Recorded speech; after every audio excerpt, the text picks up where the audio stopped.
In the year 1215, England was a kingdom restless with anger. King John, the youngest son of the great Henry II, sat upon the throne. But unlike his famous father and elder brother Richard the Lionheart, John was not beloved.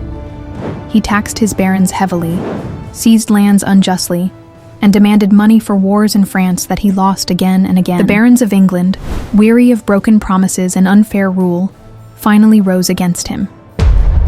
They gathered an army, took London, and forced the king to listen.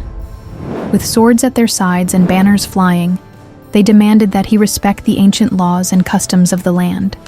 The chosen place for peace was a meadow beside the River Thames, at a spot called Runnymede.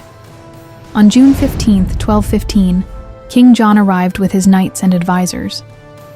Across the meadow stood the barons, led by Robert Fitzwalter, their Marshal of the Army of God and Holy Church.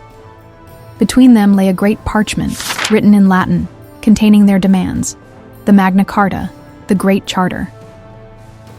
It declared that the king was not above the law. No free man could be imprisoned without trial. Taxes could not be raised without the consent of the realm. Even the monarch must respect the rights of the church and the barons. Reluctantly, and with anger burning in his heart, King John placed his seal upon the document.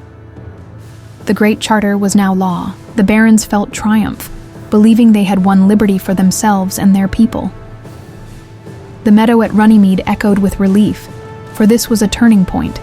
Never again would an English king be entirely free to rule as he pleased. Yet John had no true intention of keeping his promises. Within weeks, he sent word to the Pope, who annulled the charter. War soon followed, and John would die the next year. Still, the Magna Carta lived on. Though rewritten and reissued, its spirit endured through centuries, inspiring the idea of liberty and the rule of law, not only in England, but across the world. And so, from that summer's day in 1215, beside the quiet river at Runnymede, grew one of history's greatest symbols of freedom.